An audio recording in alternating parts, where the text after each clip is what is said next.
called him vanilla in bed to my friends, but what he did that night left me speechless. Hello, Reddit. My name is Sophia, and I'm 28 years old. I've been married to Daniel, who is 35, for 5 years now. If you met us, you'd think we were the perfect couple. I run a successful online business. I cook, I clean, I take care of him, and we rarely fight. Daniel is my rock. He's sweet, dependable, and would literally take a bullet for me. But despite how sweet everything else was for us and how perfectly we blended in, there's one huge problem in our marriage. Sex. I'm not going to sugarcoat it. I love sex. I always have. It's not just something I enjoy, it's something I crave. I love the intimacy, the rush, the way my body reacts when a man knows exactly what he's doing. I love being wanted, being worshipped, being the center of someone's hunger. Before I met Daniel, sex was like breathing to me, natural, effortless, a part of my life I never had to think about. I had the best experiences, the kind that left me sore for days but still aching for more. I wasn't just with men who liked sex. I was with men who were obsessed with it. Men who knew how to pull my hair at just the right moment, who knew when to be rough, when to be slow, when to make me beg, and when to completely break me. I had sex everywhere. In cars, in public bathrooms, on rooftops, on the back seat of an Uber when I was feeling reckless. I had partners who weren't afraid to experiment, who introduced me to things I had never even considered. And I always said yes, always. I thrived on the rush of it, the spontaneity, the unpredictability, the way my body could be twisted and used in ways that had me seeing stars. I was never afraid to try new things, toys, choking, restraints, role play, even threesomes. I did it all, and I loved it. But then I met Daniel. At first I thought he was different in a good way. He was steady, reliable, and didn't treat me like I was just some wild, insatiable woman. He took me out on dates, listened to me when I talked, and never made me feel like sex was the only thing he wanted from me. And I'll be honest, at first that was refreshing. When we finally slept together, it wasn't bad. It was gentle, sweet, like something out of a rom-com where the guy kisses you softly and tells you you're beautiful. But deep down, I wanted more. I thought maybe he was just holding back, that once we got comfortable, the passion would come. But it never did. I tried everything. I bought lingerie, black lace, red satin, see-through bodysuits that barely covered anything. I'd slip into bed wearing them, press myself against him, whisper in his ear, trail my fingers down his stomach. But nothing changed. He'd smile, kiss my forehead, say I looked beautiful, and then do the same thing he always did. I suggested trying new things. I told him we could be adventurous, that I wanted to spice things up. I even bought toys, hoping that maybe he'd finally break out of his shell if I introduced something new. But every time it was the same. He would sigh, shake his head, and tell me that we didn't need all that to enjoy each other. That sex was supposed to be simple, that love wasn't about chasing some fantasy, but about connecting. I wanted to scream. Sex wasn't just about love for me. It was about pleasure, about satisfaction. And I wasn't satisfied. But I told myself it was fine. He was a good man. He was loyal. He was kind. But then the resentment started. I'd find myself fantasizing about other men while we were together, closing my eyes and pretending it wasn't him. I'd think about the men before him, how they'd pin me down, how they'd make me beg for it, how they'd take me so many times I couldn't even walk straight the next day. And then there was the worst part. I started avoiding sex altogether because I knew how it would go. 5 minutes, no passion, no excitement, no real satisfaction. I'd lie there waiting for it to be over, and then I'd roll over and stare at the ceiling, wondering why the hell I had given up a life of incredible, mind-blowing sex for this. But I loved him. I love him. And I kept telling myself that love should be enough. But it wasn't, because no matter how much I told myself I could live without passionate, toe-curling, intense, leave-me-gasping sex, the truth was, I couldn't. And so I did something terrible. I started cheating. I don't know when exactly the idea first took root in my mind, but once it did, it became impossible to ignore. It started as just a thought, a tiny whispering voice in the back of my mind telling me that I deserved more, that I was still young, beautiful, desirable, that I shouldn't have to beg my own husband for the kind of passion I craved. At first, I tried to fight it. I told myself I would never do something like that that no matter how frustrated I was, I would be faithful. That love was more important than sex. But that was a lie. It happened so easily that I barely even remember when it stopped being just a thought and became reality. The first time was almost accidental.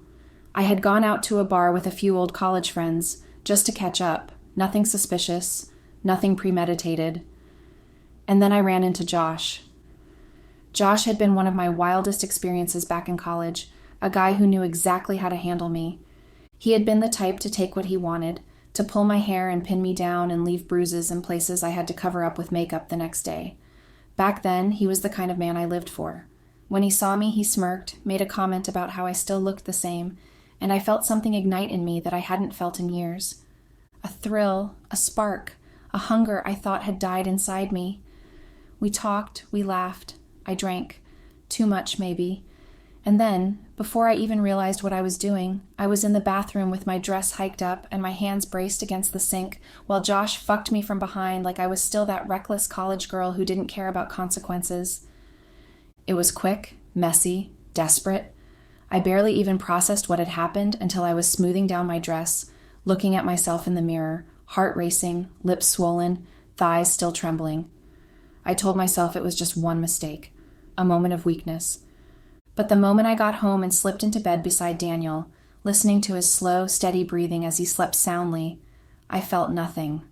No guilt, no shame, no regret. And that terrified me. Because if I didn't feel guilty after the first time, then what was stopping me from doing it again? And so I did. At first it was just Josh. I met up with him once, then twice, then a third time. We never made plans. He'd text me when he was in town and I'd find a way to meet him. It was exciting knowing that I was sneaking around, lying to my husband's face, fucking another man, and then coming home like nothing happened. But soon Josh wasn't enough. The thrill wore off, the excitement faded. So I found another, then another, then another. I had men on rotation, each one serving a different purpose. There was Ethan, the personal trainer who had a body carved from stone and the stamina of a machine. With him, it was all about the physical. Pure, raw, sweaty, animalistic fucking that left me aching for days. Then there was Chris, the smooth-talking businessman who knew how to treat a woman. He took me to expensive hotels, bought me gifts, called me beautiful while he undressed me slowly, kissed every inch of my skin like I was the most precious thing in the world. With Chris, I felt worshipped in a way Daniel had never made me feel. Then there was Tyler. My biggest mistake. Tyler was dangerous. Not in the physical sense, he was never rough or aggressive, but because he made me feel things I wasn't supposed to feel. Tyler was the first man who ever made me consider leaving my husband. He made me laugh. He made me feel alive. He made me feel like I was young again, reckless again, free again. I started making excuses to see him more, pushing my luck, spending nights at his place under the pretense of girls' trips. Daniel never questioned me because Daniel trusted me, and I took that trust and destroyed it. The worst part? I still believed I loved him. Every time I came home, every time I climbed into bed beside him after being with another man, I told myself that he was still the one I wanted, that I could have my fun and keep my marriage, that as long as I always came back, it didn't mean anything. But that was another lie, because with every man I slept with, every lie I told, every time I looked into Daniel's kind, loving eyes and kissed him with another man's taste still on my lips, I was pushing myself further and further into something I couldn't escape from. And I knew, deep down, that it was only a matter of time before it all came crashing down. It all came crashing down last Friday. It started off like any other night out, a harmless evening with my girls, no pressure, no expectations, just drinks, gossip, and laughter.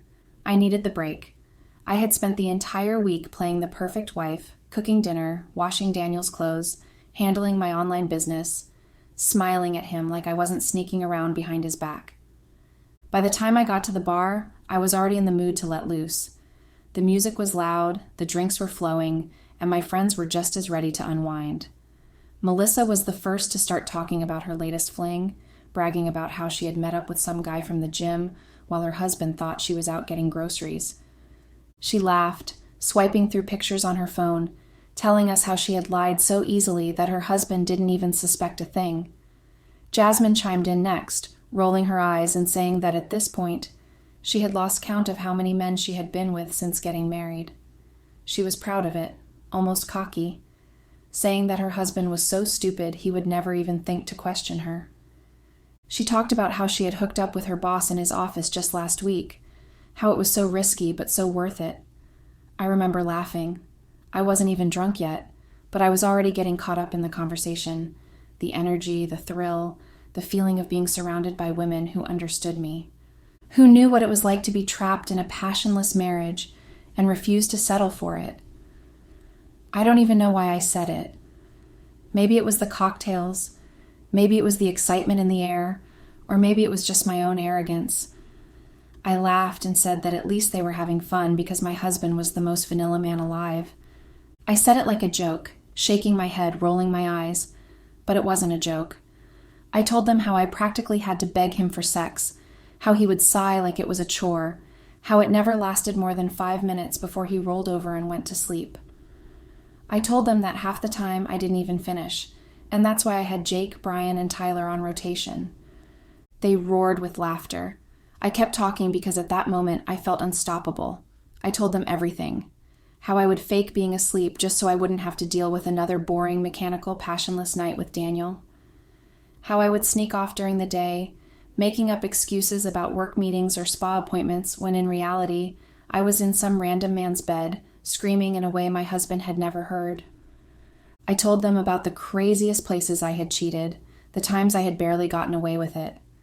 How I had once met up with a guy in a parking lot right before heading home to cook dinner for Daniel. How he had kissed me when I walked through the door, completely unaware that I still had another man's cum between my legs. And I laughed. We all did. Because at that moment, it was just a joke. Just harmless girl talk between friends, secrets that would never leave the table. But what I didn't know was that my phone had dialed Daniel. I didn't even notice it. I had set my phone down on the table next to my drink, not thinking much of it, not realizing that somehow, in all the movement and excitement, my fingers had accidentally called my husband, and he heard everything, every single word, every detail. He knew how I spoke about him behind his back, how I laughed at him, how I had never once respected him the way he thought I did. And not only that, he recorded the entire conversation. It wasn't until much later, hours later, when I finally checked my phone and saw the missed call log, that I realized what I had done. My heart stopped. Daniel's name was right there, sitting at the top of my call history. A call that had lasted 17 minutes. 17 minutes. Long enough for him to have heard every disgusting, humiliating, vile thing I had said about him. I remember staring at my phone in shock, feeling the blood drain from my face as my stomach twisted in a way that almost made me throw up. I checked my texts. There was nothing. No missed calls, no angry messages, no questions, no accusations, no rage. Nothing. I felt physically sick. I didn't know what to do. Should I call him? Should I go home? Should I pretend I had no idea what happened and hope he hadn't picked up? But deep down, I knew. I knew that he had heard it. I knew that everything I had been hiding, everything I had been getting away with for years, had just been exposed in the worst way possible, and there was no way to take it back. When I got home that night, Daniel was waiting for me. I knew something was wrong the moment I stepped through the door. The house was too quiet. The lights were on, but he wasn't in the bedroom or the kitchen. He was sitting on the couch, just waiting. His hands rested on his thighs, his posture stiff, his eyes locked on the floor like he had been stuck there for hours. I felt my stomach tighten. Something was off. I called his name, but he didn't answer right away. He just lifted his head, looked at me, and there was nothing there. No warmth, no anger, no emotion, just a man who looked like he had finally given up. I tried to act normal. I smiled. I walked toward him, ready to lean down and kiss him like I always did after a night out. I told myself maybe he didn't hear the call. Maybe I had imagined it. Maybe this was just in my head, and he was just tired or upset about something else. But then as I got close, he pulled away. Not violently, not dramatically, just enough. Enough for me to know that whatever I thought I could fix with a kiss, whatever lie I had planned to tell him, wouldn't work. I asked him what was wrong. He still didn't answer. He just reached into his pocket, pulled out his phone, and pressed play. And then I heard it. My voice. my voice loud and clear, playing through the speakers like a sick confession, like the worst version of myself being thrown right back in my face. Laughing, mocking, exposing every single dirty, disgusting thing I had ever said about him. I froze. I couldn't breathe.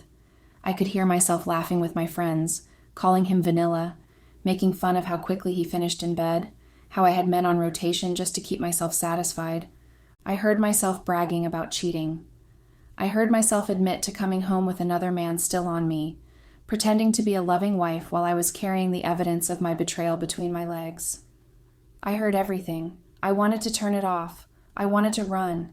I wanted to do anything but stand there and listen to the worst parts of myself being played in my own home, but Daniel let it play.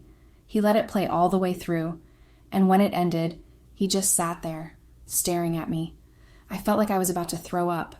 My mouth opened, but I had no idea what to say.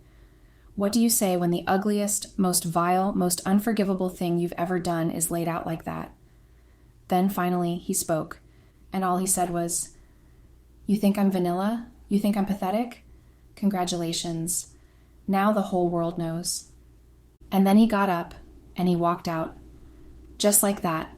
No yelling, no screaming, no big dramatic fight, just emptiness.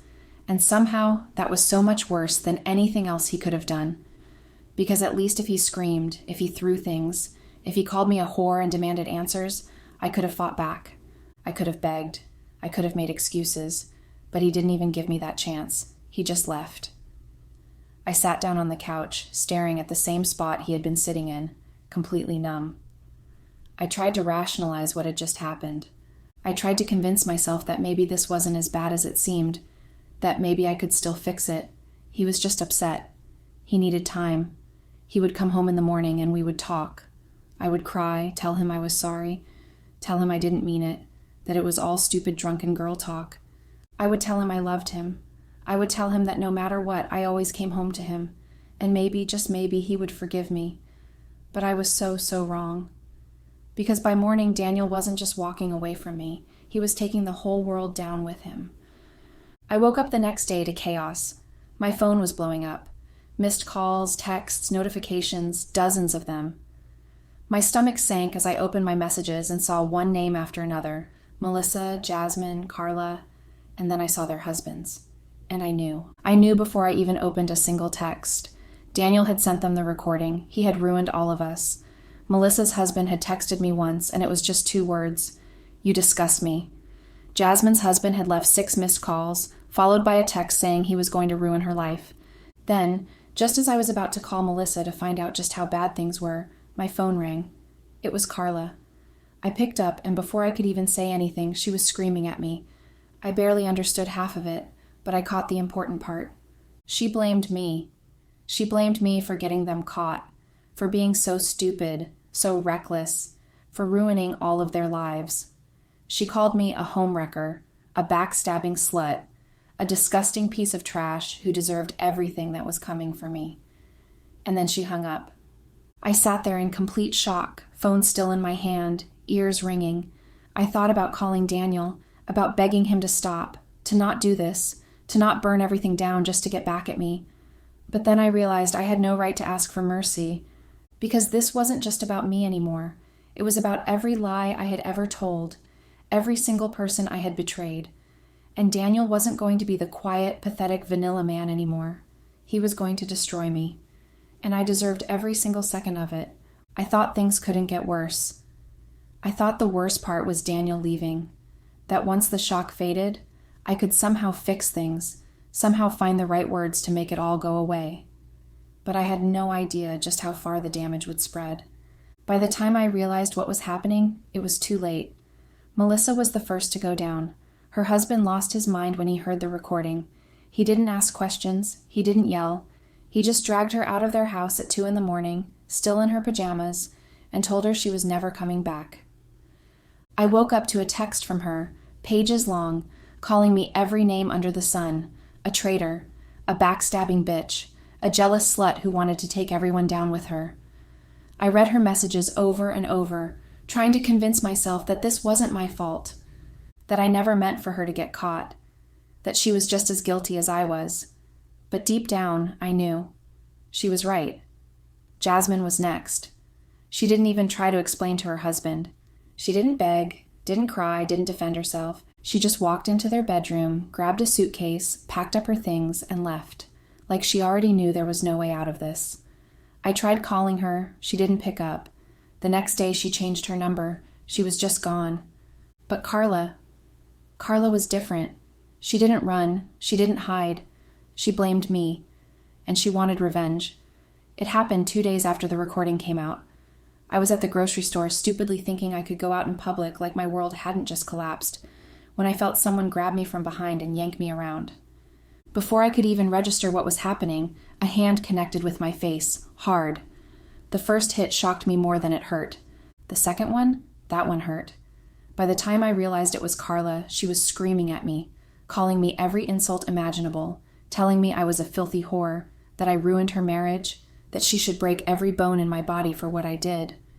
And she wasn't the only one. People were watching. Some of them just stared. Some of them laughed. Some of them cheered her on. No one helped me. No one stopped her. Because in their eyes, I deserved it. I limped home, my face swollen, my body aching, my entire world falling apart around me. And when I thought things couldn't get any worse, my phone rang.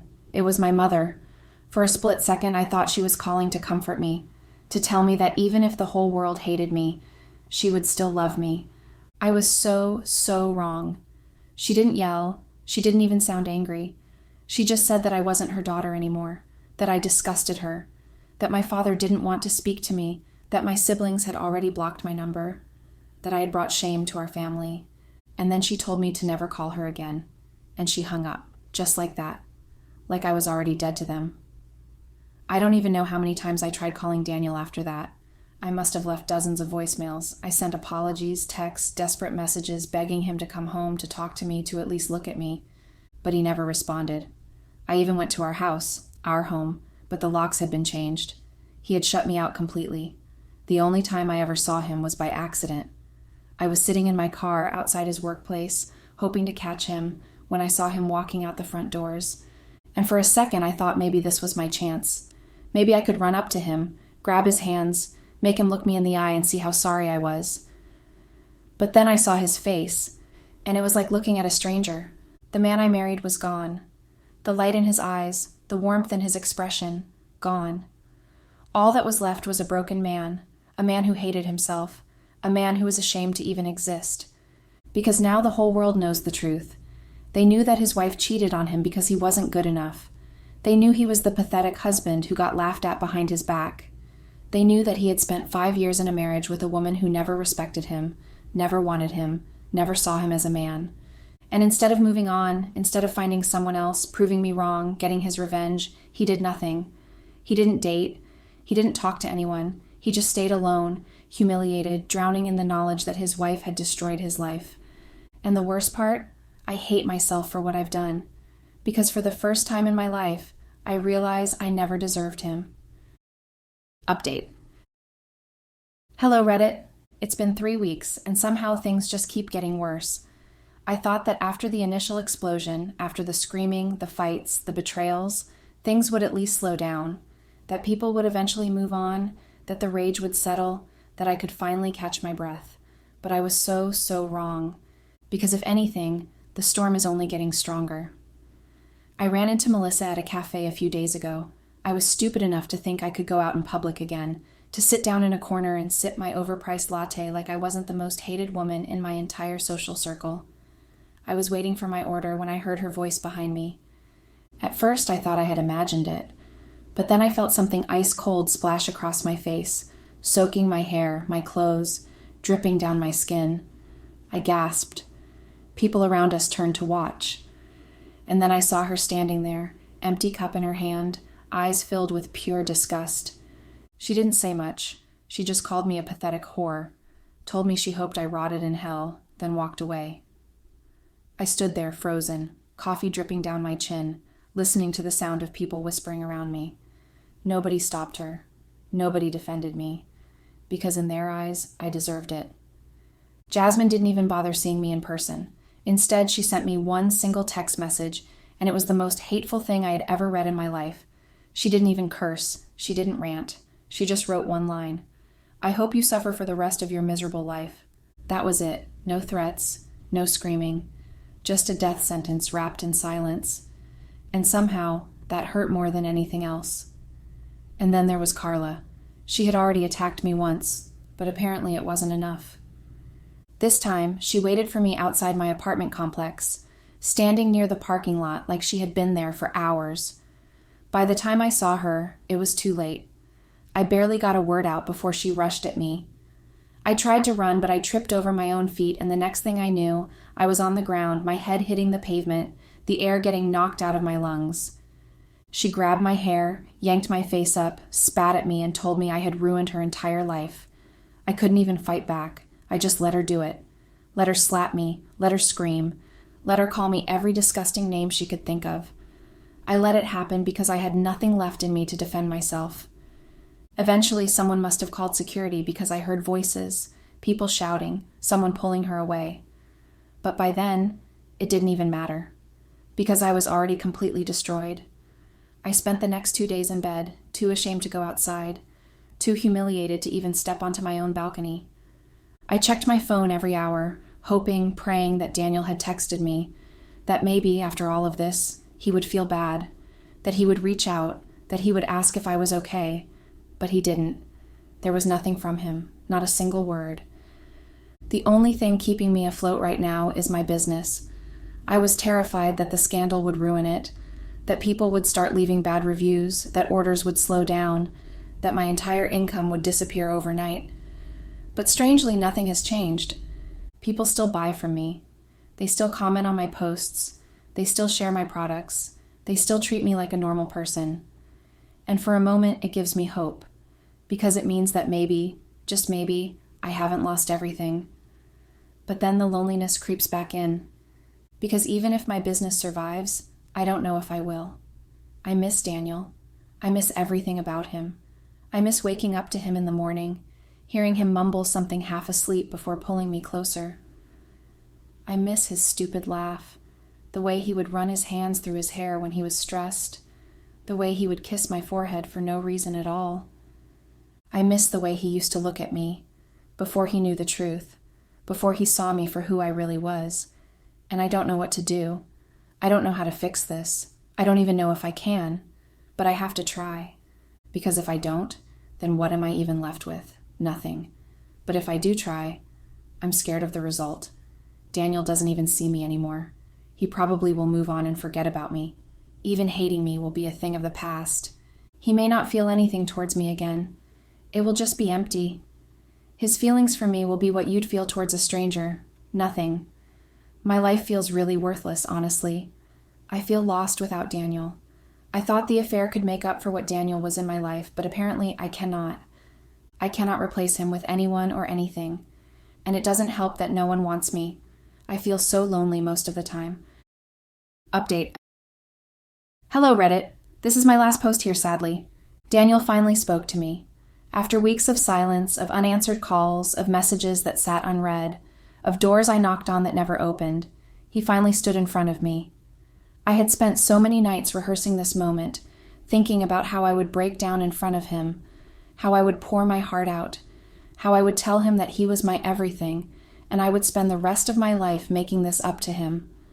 I had imagined him angry, hurt, yelling, demanding answers, demanding to know why I had done it, why I had betrayed him, why I had chosen to tear apart our marriage like it meant nothing.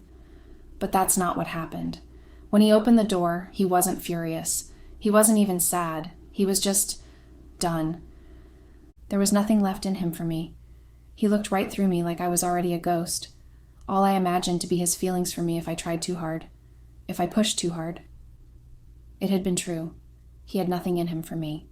And before I could even speak, before I could even beg, before I could tell him that I was sorry, so sorry, that I would do anything to fix this, that I would be better, love him better, be the wife he always deserved, he handed me the divorce papers.